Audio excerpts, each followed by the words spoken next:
जय हिंद साथियों, स्वागत है आपका अपने परिवार इंडियन बीआरडी क्लासेस में।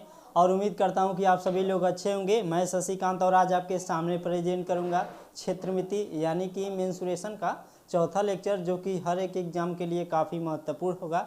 आप लोग जानते हैं कि क्षेत्रमिति से हमेशा प्रश्न आता ही आता है। तो चलिएगा क्लास को बिना देरी के स्टार्ट करते हैं, लेकिन उसे कुछ बेसिक जानकारी दे दें। इस चैप्टर का मैंने 3 लेक्चर लिया है, वो प्ले लिस्ट में वीडियो पड़ी, आप जाकर देख लीजिएगा ताकि आपको इस चैप्टर में कहीं कोई कन्फ्यूजन ना हो। तो चलिए शुरू करते हैं टॉपिक को। आज का जो हमारा टॉपिक है, वृत्त पर ही हम कुछ बातें कर रहे थे और वृत्त की कहानियाँ को ही आगे बढ़ाते हुए हम सेशन को आगे बढ़ाएंगे। तो हेडिंग लिख लीजिएगा वृत्त, और वृत्त में क्या है देखिएगा। वृत्त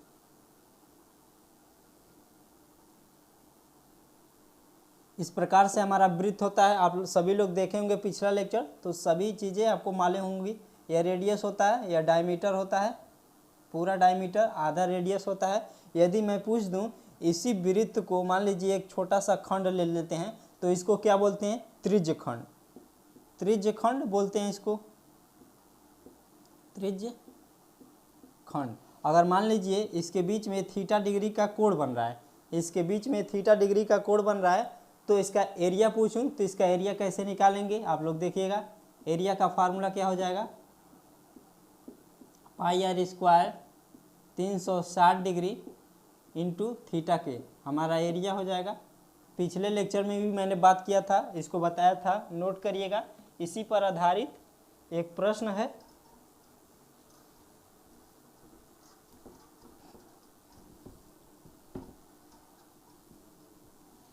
जैसे मान लीजिए यह हमारा त्रिभुज वृत्त है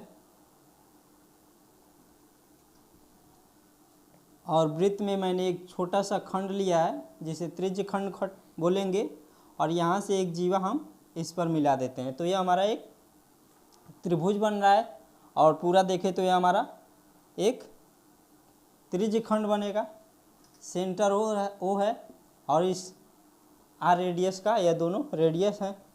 अगर मैं पूछ दूं कि बताइए यह जो छायांकित भाग है इसका एरिया कितना होगा, तो आप लोग कैसे बताएंगे? इस छायांकित भाग का एरिया निकालना होगा, तो आप लोग कैसे निकालेंगे? वीडियो को आप लोग शेयर कर दीजिएगा। चलिएगा इसको बताते हैं कि कैसे इस छायांकित भाग का एरिया निकालेंगे। यहाँ पर समझिए, इस त्रिभुज का एरिया हमको फाइंड करना पड़ेगा। इस वाले एरिया को निकालने के लिए मान लीजिए इसे ए पॉइंट दे दें और इसे बी पॉइंट दे दें, तो इस त्रिभुज का एरिया भी फाइंड करना पड़ेगा। और यह जो पूरा त्रिज्य खंड है, यह हमारा त्रिज्य खंड बन रहा है, यह एरिया भी फाइंड करना पड़ेगा। करना क्या होगा कि इस यहाँ से लेकर ए पॉइंट से लेकर यह जो सेक्टर बन रहा है त्रिज्य खंड, उसका एरिया निकालेंगे और उसके एरिया में से इस त्रिभुज का एरिया हम माइनस करेंगे, तो यह जो हमारा छायांकित भाग है उसका एरिया निकल जाएगा। तो चलिएगा डियर, कैसे निकालते हैं? छायांकित भाग का एरिया बराबर छायांकित भाग का एरिया निकालना है, का एरिया। तो सेक्टर का एरिया, सेक्टर का एरिया निकालेंगे, माइनस करेंगे इस त्रिभुज का एरिया को, त्रिभुज का एरिया। इतना तो सभी लोग को पता होगा, बेसिक है इतना कि संपूर्ण का, यह जो त्रिभुज खंड है, यह त्रिज्य खंड है, जो उसका एरिया निकालेंगे और उसी में से यह जो त्रिभुज बन रहा है ओ ए बी, उसको माइनस करेंगे, तो इस छायांकित भाग का एरिया निकल जाएगा। तो इस त्रिज्य खंड का एरिया क्या होगा? Pi R square divided by 360 degree, और थीटा पर बनता है तो यहाँ पर थीटा हो जाएगा, माइनस का त्रिभुज का एरिया। अभी हमने पिछला लेक्चर यदि पढ़े होंगे तो हमने उसमें बताया था कि मान लीजिए कोई त्रिभुज हो और उन दो भुजाओं के बीच में थीटा एंगल का कोण बनता हो और दोनों भुजाएं दी हो, तो उसके एरिया का फार्मूला निकलता है 1/2, और दोनों जो भुजा होती हैं उनको गुणा करा लेंगे, यानी कि आर स्क्वायर हो जाएगा, इंटू कर देंगे साइन थीटा के, तो इस त्रिभुज का एरिया निकल कर आएगा। तो देखिए इसके बीच में थीटा डिग्री का एंगल बन रहा है, थीटा डिग्री का एंगल बन रहा है, तो इस त्रिभुज का एरिया हो जाएगा 1/2 आर का स्क्वायर इंटू साइन थीटा के, साइन थीटा के। यह हमारा इतना कर देंगे तो इस छायांकित भाग का एरिया निकल जाएगा, छायांकित भाग का, या फिर बोल सकते हैं लघु खंड का एरिया निकल जाएगा। इसे हम बोलेंगे दीर्घखंड, दीर्घखंड। इसका एरिया कैसे निकालेंगे, इसका एरिया कैसे निकालेंगे इसको भी सीख लेते हैं, इतना नोट कर लीजिएगा डियर।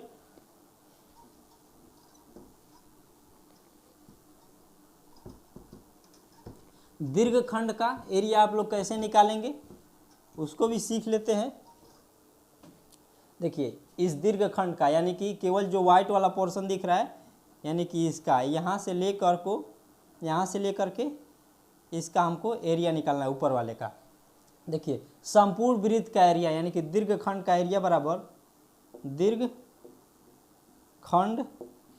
का एरिया, एरिया निकालना होगा, दीर्घखंड का एरिया निकालना होगा। तो हमको क्या करना होगा, रुकिए इसको साइड में बना देते हैं ताकि आपको अच्छे से क्लियर हो।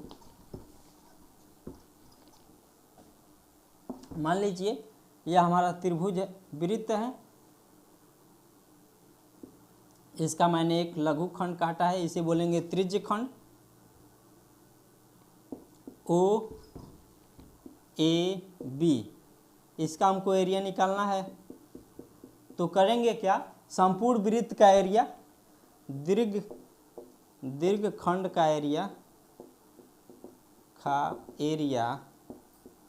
बराबर संपूर्ण वृत्त का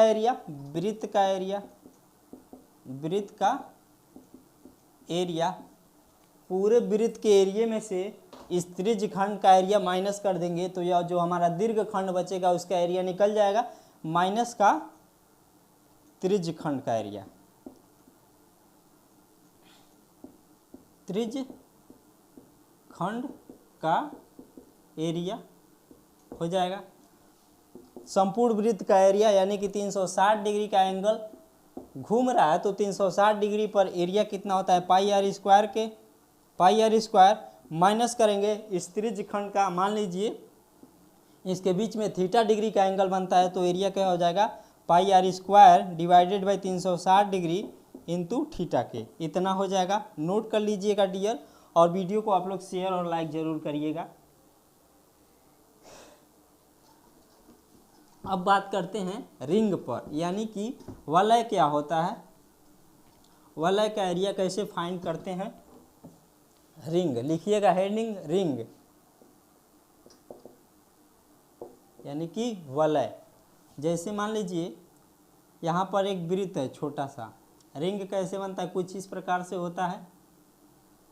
यहाँ पर एक छोटा सा केंद्र होगा, केंद्र से इस छोटे वृत्त की रेडियस आर होगी, और बड़े वृत्त की एरिया जो, बड़े वृत्त का रेडियस जो होगा वह कैपिटल आर होगा। अगर मैं पूछ दूं कि इस रिंग का यह जो बीच में क्षेत्र बच रहा है, खाली एरिया है, इसका एरिया क्या होगा, संपूर्ण इस रिंग का एरिया पूछेंगे तो क्या होगा, एरिया लिख लीजिएगा। वलय का एरिया क्या होता है, पाई। पाई एक ऐसा फैक्टर है जो लगभग सभी के एरिया निकालने में कॉमन रहता है। पाई हमेशा आता ही आता है, इसको आप अलग नहीं कर सकते।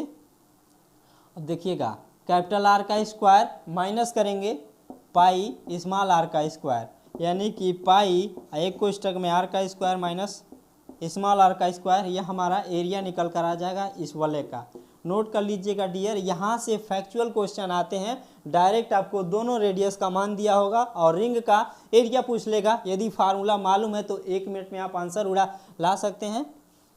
अगर मैं पूछ दूं कि मोटाई क्या होगी, रिंग की मोटाई क्या होगी, तो R minus capital R minus small R करेंगे तो इस रिंग की मोटाई निकल कर आ जाएगी। नोट कर लीजिएगा डियर। अब बात करते हैं कि कोई वृत्त होगा, वह घूमता है तो कितना डिस्टेंस दूरी करता है, उसकी स्पीड क्या होगी, सारी चीज़ें हम डिटेल से देखेंगे। केवल आप लोग सेशन में बने रहिएगा। जैसे मान लीजिए कितना चक्कर लगाता है, सारी चीज़ें। मान लीजिए यह रिंग है और ये आप लोग जानते हैं कि जब घूमता है तो डिस्टेंस दूरी तय करता है। मान लीजिए 360 डिग्री का एंगल यह घूम रहा है तो कितना डिस्टेंस दूरी तय कर रहा होगा, उसी पर बात होगी। चक्करों की संख्या, हेडिंग लिख लीजिएगा, रिंग के चक्करों की संख्या, चक्करों की संख्या। मान लीजिए यदि एक राउंड वह घूम रहा है तो कितना डिस्टेंस तय करेगा। एक राउंड घूमता है यानी कि 360 डिग्री, तो कितना एरिया कवर करता है आप लोग जानते हैं कि 2 पाई आर, यानी कि वह कितना डिस्टेंस दूरी तय करेगा 2 पाई आर, यानी कि अपनी परिमाप के बराबर ही डिस्टेंस 2 पाई आर दूरी तय करता है। एक राउंड मारने में 2 पाई आर डिस्टेंस दूरी कर रहा है। और जितना राउंड दूरी तय करेगा, मान लीजिए एन राउंड घूम रहा है तो एन से गुणा करा देंगे तो उतना दूरी निकल कर आ जाएगी, यानी कि डिस्टेंस हमारा टोटल कितना हो जाएगा n2, यानी कि 2 पाई आर n, यानी कि इतना डिस्टेंस दूरी तय करता है। एक बार में 2 पाई आर दूरी तय करता है तो टोटल डिस्टेंस तय करने में मान लीजिए n चक्कर लगाता हो तो टोटल डिस्टेंस n से हम गुणा करा देंगे, मल्टीप्लाई करा देंगे तो टोटल डिस्टेंस निकल कर आ जाएगा 2 पाई आर n। हमें चक्रों की संख्या मालूम करनी है। n जो है हमारा चक्रों की संख्या को डिनोट करता है n से। मान लीजिए 2 पाई आर को n यहाँ पर ला देंगे तो n इक्वल टू कितना हो जाएगा, d divided by 2 pi R हो जाएगा। कहने का मतलब जितना दूरी में 2 पाई आर से जब भाग दे देंगे तो कितना चक्कर लगाया है वो हमारा निकल कर आ जाएगा। n का मान यानी कि चक्करों की संख्या है। उम्मीद करता हूँ कितना बात सभी लोग समझे होंगे। अब मान लीजिए मैं पूछ दूँ कि इसकी स्पीड क्या होगी। स्पीड पर चलते हैं। स्पीड यानी कि चाल कितना होगी, स्पीड। मान लीजिए वह जो हमारा सर्कल है वह t समय में दूरी तय कर रहा है, t समय में दूरी तय करता है। स्पीड बराबर क्या होता है, स्पीड बराबर होता है डिस्टेंस अपॉन टाइम होता है। स्पीड हमको निकालना है। एक राउंड में 2 पाई आर दूरी तय करता है। n राउंड घूमता होगा तो n से डिवाइड करा देंगे तो टोटल दूरी हो जाएगी। और t सेकेंड में यानी कि समय बराबर t है तो इतना स्पीड हो जाएगा, यानी कि s equal to 2 pi R n divided by t के, यानी कि इसकी चाल निकल कर आ जाएगी। और समय निकालना होगा तो इसी फार्मूले को t को यहाँ पर कर देंगे, यानी कि टोटल दूरी अपन स्पीड निकाल कर रख देंगे तो हमारा टाइम निकल कर आ जाएगा। नोट कर लीजिएगा डियर।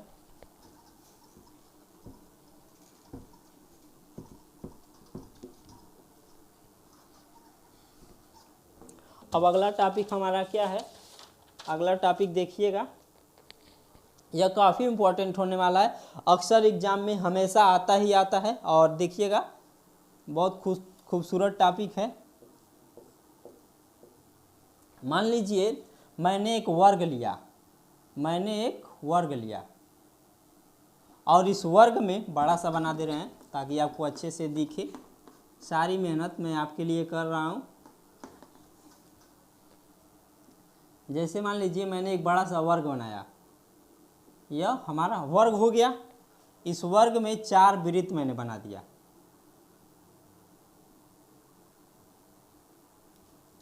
वृत्त हमारा 4 वृत्त है, 1 2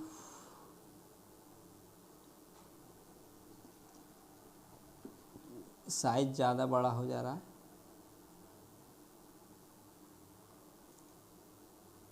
ये 4 वृत्त है जो वर्ग के सतह को टच किए हैं। ध्यान दीजिएगा आप लोग। यह हमारा 4 वृत्त हो गया। वृत्त सही से बना नहीं है, मेरा ड्राइंग बहुत अच्छा नहीं है।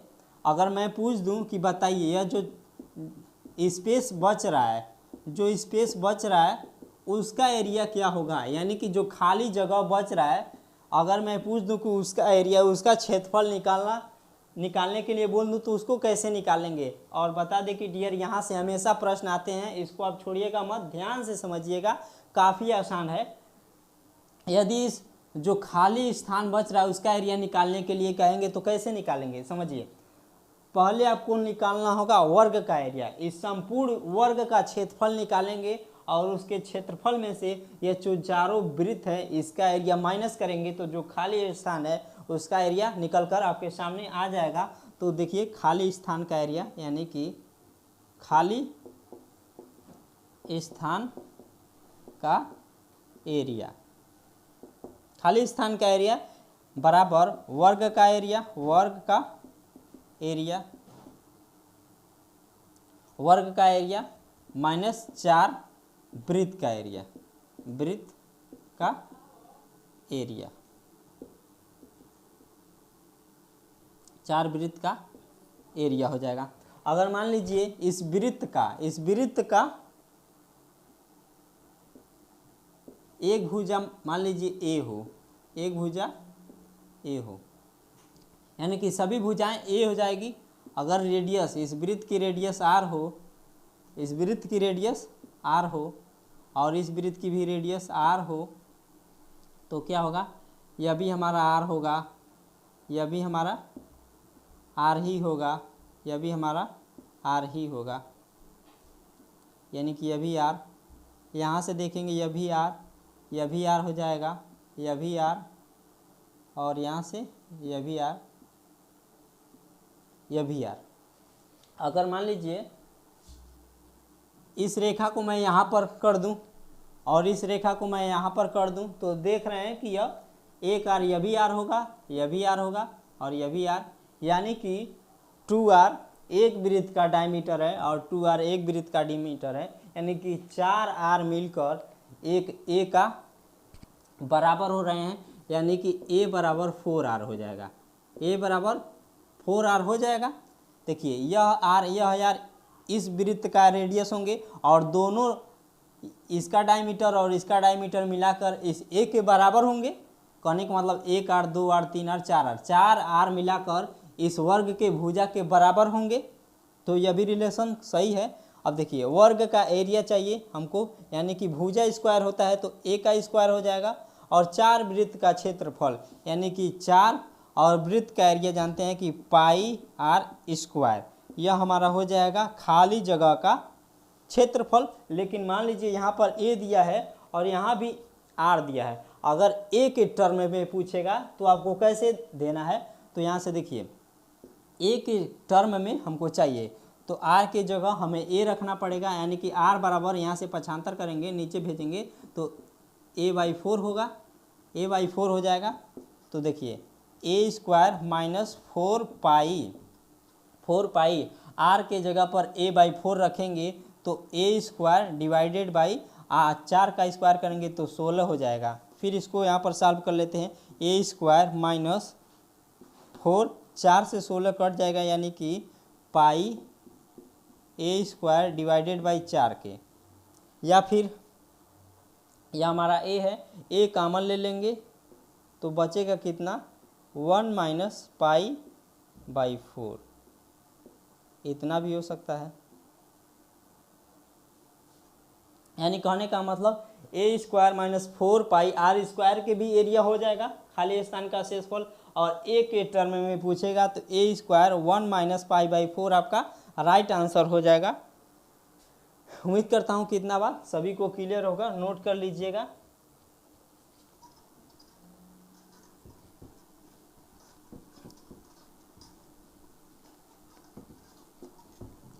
फिर से देखिए, फिर से अगला टॉपिक हमारा क्या है।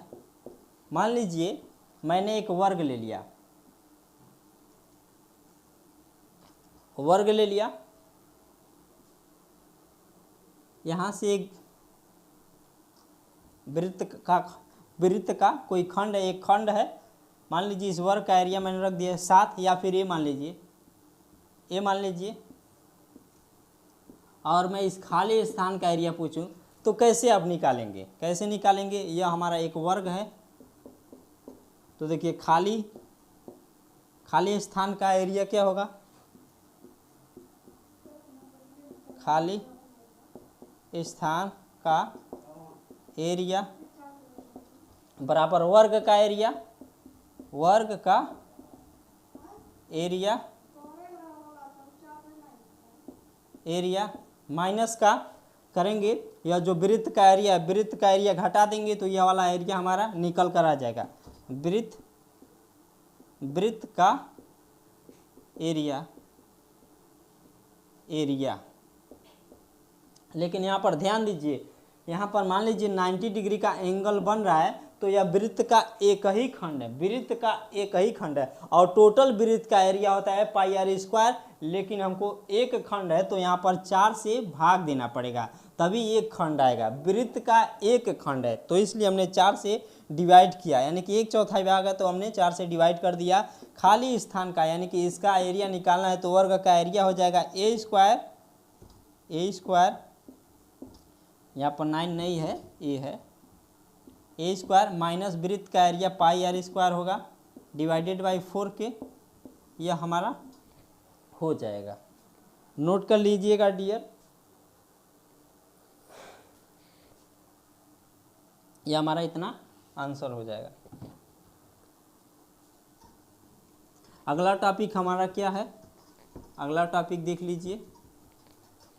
उसके बाद हमारा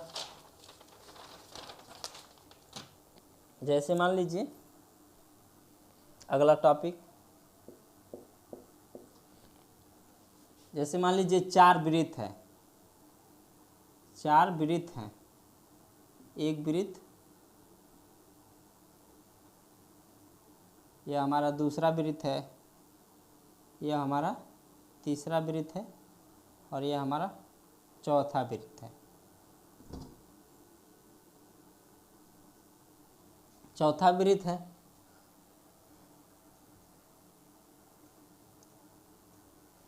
यहाँ से रेडियस आर है, यह भी रेडियस हमारा आर है,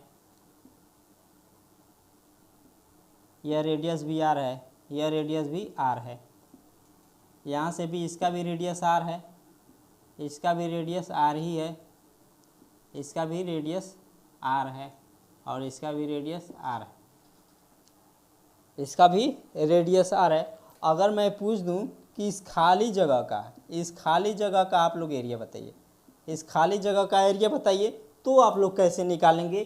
4 वृत्त है, 4 वृत्त आपस में सटे हुए हैं और उनके बीच में एक वर्ग क्रिएट हो रहा है तो उसका एरिया कैसे निकालेंगे। देखिएगा इस वर्ग का एरिया में से, इस वर्ग का एरिया में से आप लोग देखिए, ध्यान से देखिए, खाली जगह का एरिया कैसे निकालेंगे।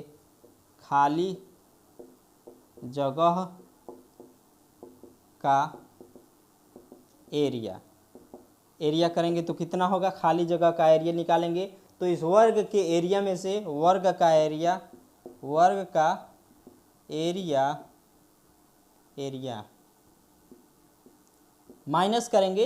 अब देखिए यह वृत्त का 1 खंड, 2 खंड, 3 खंड, 4 खंड, यानी कि चारों खंड मिलाकर यह भी 90 डिग्री, यह भी 90 डिग्री, यह भी 90 डिग्री, यह भी 90 डिग्री, यानी कि 90 90 90 करेंगे तो 360 डिग्री बन रहा है और 360 डिग्री मिलकर एक संपूर्ण वृत्त का, एक गोल वृत्त का निर्माण करेंगे। यानी कि इस वर्ग के एरिया में से एक वृत्त का क्षेत्रफल हम निकालेंगे तो इस बचे हुए भाग का, यानी कि खाली जो जगह है उसका एरिया निकल कर आ जाएगा, यानी कि वृत्त का एरिया, वृत्त का एरिया, वृत्त का एरिया, एक वृत्त का एरिया, एक वृत्त का एरिया, यानी कि वर्ग का एरिया करेंगे तो वर्ग, यानी कि देखिए यह आर और यह आर मिलाकर 2r हो जाएगा। यानी कि वर्ग की जो भुजा है आर बराबर, मान लीजिए वर्ग की भुजा कितना, वर्ग की भुजा कितनी हो जाएगी, 2r हो जाएगा, यानी कि 4r स्क्वायर हो जाएगा। लिख लीजिए, भुजा स्क्वायर होता है वर्ग का क्षेत्रफल, यानी कि 2r स्क्वायर माइनस का वृत्त का एरिया कितना होता है, पाई आर स्क्वायर, यानी कि 4r square minus pi R square. इस खाली जगह का एरिया निकल जाएगा। कहने का मतलब आज हमने बहुत सारा टॉपिक कवर किया है, काफ़ी अच्छे प्रश्न यहाँ से आते ही आते हैं और हमेशा कॉन्सेप्ट आपको क्लियर होना चाहिए। जो भी पढ़िए हमेशा कॉन्सेप्ट क्लियर करके पढ़िए। यहाँ से जो प्रश्न पूछे जाते हैं काफ़ी आसान होती है, लेकिन जब इसका फैक्ट नहीं आपको पता होगा तो काफ़ी कठिन लगेंगी परीक्षा। और एग्ज़ाम में तो वही प्रश्न होकर एग्ज़ाम में आपके वही प्रश्न आपसे बन पाएंगे जिन टॉपिक से आपने कभी भी प्रश्न लगाया होगा। यदि यह प्रश्न नहीं पढ़े होंगे तो आपको एग्ज़ाम में काफ़ी कठिन दिखाई देगा, लेकिन जब पढ़े रहेंगे तो यही टॉपिक काफ़ी आसान आएगा। और देखिएगा यहाँ पर डायरेक्ट क्या देगा, एक वर्ग है और वर्ग की भुजा दे देगा, वर्ग की भुजा दे देगा या फिर रेडियस दे देगा त्रिभुज का एरिया दे देगा और पूछ देगा कि इस खाली स्थान का जगह बताइए। आर का मान दिया रहेगा, वर्ग का आर का मान दिया रहेगा तो उसको दोगुना कर देंगे तो वर्ग का एरिया निकल जाएगा, और एक करेंगे सिंगल तो वृत्त का एरिया हो जाएगा। काफ़ी आसान हो जाएगा, घटा देंगे तो ये हमारा एरिया निकल कर आ जाएगा। लेकिन जब मान लीजिए यह टॉपिक आप नहीं पढ़े होंगे तो काफ़ी आपको कठिन लगेगा। तो इसलिए आप सभी कॉन्सेप्ट जितना भी पढ़ा रहा हूँ आप लोग अच्छे से पढ़िए, क्लियर रखिए अपने माइंड में, पूरा कॉन्सेप्ट आपको क्लियर होना चाहिए होगा। तो चलिएगा क्लास को यहीं पर हम विराम देते हैं, और आगे की जो भी हमारा टॉपिक है उसको नेक्स्ट सेशन में हम कवर करेंगे। मिलते हैं नेक्स्ट सेशन में। Thank you very much. जय हिंद, वंदे मातरम।